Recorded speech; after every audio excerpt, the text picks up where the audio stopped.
Black owned. It's about business, our culture, creating legacies. See us, hear us, support the movement. We are Black owned. I'm Ms. Define of Black Owned Reporting. We started Black Owned Reporting as a way to shine a light on Black entrepreneurs and their businesses. So the videos on this channel focus on entrepreneurs as well as their business. So I am here with Shatina Brown of Evening Primrose Publishing. So I want to start off with you telling yourself about the people. Hey, how you doing? I'm Shatina Brown. I wrote this book, Herbie, Puppy Love with Big Dog's Rules. I started writing a couple of years ago, and I published in 2018. It's a young adult book. However, many adults read it and can relate to the stories. It's like a coming of age novel per se. Exactly.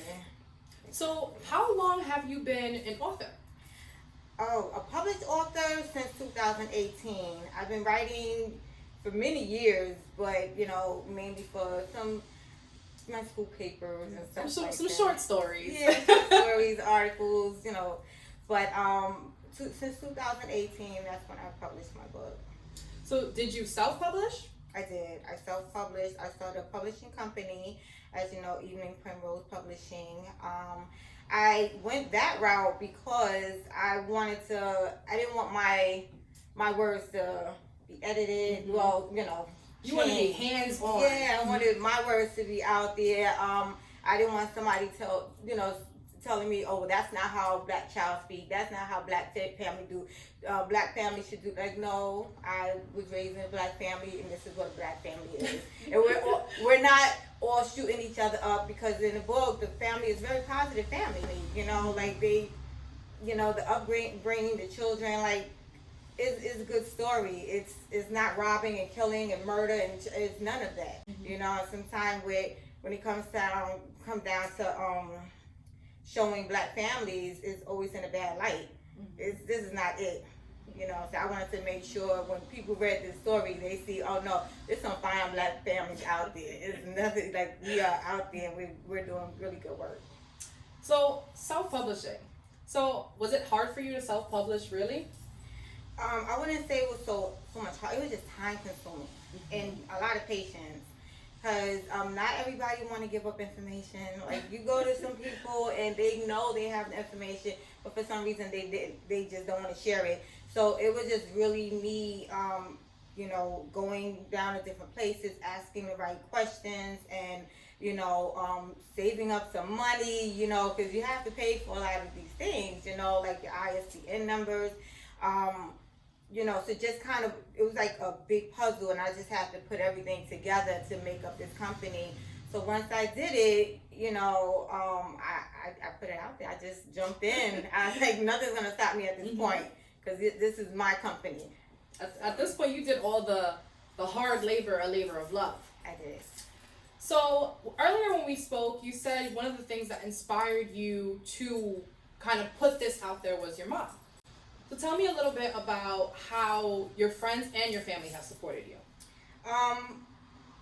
It's funny because some of the characters, some people read and it was like, oh, well, who's this character about? Who's that character about? And technically, it's really not anybody in particular, but there's so many people in the book that inspired me to write these characters. Like, some of the kids, like some of the things that my own kids did, they're in it, like the characters that, like, they have done some of these things, and even with my mom, like, my father passed away when I was a baby. He was sick, and I watched her raise me and my brother, and then my sister came along later, and it was, I seen her, I wouldn't say struggle, because most people believe that single parents are always struggling.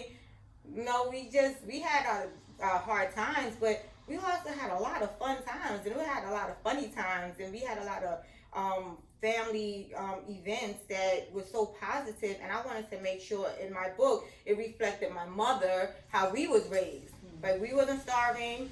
We wasn't, you know, You weren't struggling. we was not struggling like that. I guess it was a regular struggle that pretty much everybody would have. Hardships. Yeah. It was just the normal hardships. Right. But you overcome them, and you know you got a book out, you got your company out, and it seems like you have a lot of support because there's bits and pieces of everyone in your book. So I have this segment called the shameless plug segment because I feel like you already dropped 2 gems.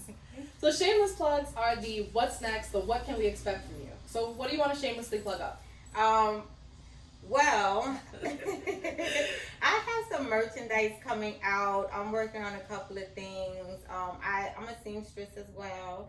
So I make everything. I used to make a lot of clothes. I was making masks at one point. I was pretty much giving them away. But now I want to incorporate that into the business because I want it to be, I want to market the business to let people know I'm here. I'm here to accept y'all. I'm here to help you. But at this point, I need the name to be known. Evening Primrose Publishing is here, and I want my people to win. I really want my people to win, and I want them out there, expressing their voice, not being afraid. Don't be afraid that you can't knock on that door. Don't be afraid of rejection. Don't be afraid of, being uncomfortable because that's where I'm here now because I was in an uncomfortable position, and I knew I had to get over that uncomfortability just so I can make it. So I want to make sure my name, Evening Primrose Publishing, is out there for everybody else to come along so they can win too. So where you gotta know you found a way to create your own yes. Yes. So if I want to connect with you, where can I find you? Well, I do have a website right now. It's ShatinaBrown.com. Try to make it simple as possible. And that website is pretty much just really about me and the book, but also just to kind of get to know me. You can contact me if you have any comments or questions, concerns. If you just want to know about the process of writing, I'm there to answer those questions. But I also I'm working on my website for the business itself. So if anybody's interested in publishing, they can send me their work.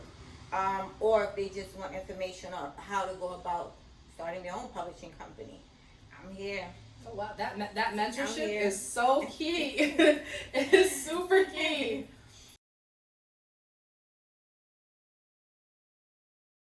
It's the talent not only within yourself that inspires me, it's the published author. It's the publishing company founded by you. It's the merchandising that's coming up. It's the website that's already up. It's the mentorship that's already up. It's the list. It's your resume. I just created your resume. Am I missing anything else? That's pretty much it in a nutshell. Oh. Seamstress. I am. I'm a seamstress. So that leads us to the last part of our interview. What are the final thoughts? My final thoughts? Again, my thing is I want my people to win. I want us to shine. I want us to, tell the world what we know, what we have, our talents, and not to be afraid. And not to be afraid. And I know it's easier said than done. I'm not shy, but I'm not a type of person like, hey, look at me, look at what I can do. I'm not that person. Mm-hmm. But I am that person that say, if you tell me, oh, well, I'm sorry, maybe not today. Oh, I'm sorry, well, I can't help you. I'm going to find the help. I'm going to get the answer, and I'm going to make it happen. Like, that's just me. And I just want to make, kind of push them along and say, no, I don't care. I do it to my kids all the time. They say, oh, I don't want to do it. Well, I'm not going to do it for you, so I'll sit here and wait until you figure it out. You got to figure it out. You got to create your yes. You got to create it. Yeah, when they tell you no, find a way to say yes. Find a way to make it happen for you.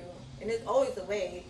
Their answer is there. The opportunities are there. Just because nobody's telling you the opportunity, that doesn't mean that it doesn't exist. That just means you need to go out there and find how to get it, how to, where to dig and where to get the answer. It's there. It is there. It's there, yeah. So thank you so much for sharing your story with me, as well as your passions and all the things that you're doing in terms of community support for the community, your publishing company. So when the next book is out, are you going to come back and give me another interview? Absolutely. I'll be honored to come back and speak to you about my next book. I'm excited. I can't wait. I'm hoping it comes. It's coming. So this is Mr. Fine again with Black Owned Reporting. If you guys like this interview, make sure you like, you comment, and you subscribe. And if you have anyone you feel needs to be interviewed, make sure you drop it in the comment section. So this is Mr. Fine signing off. I'm shining.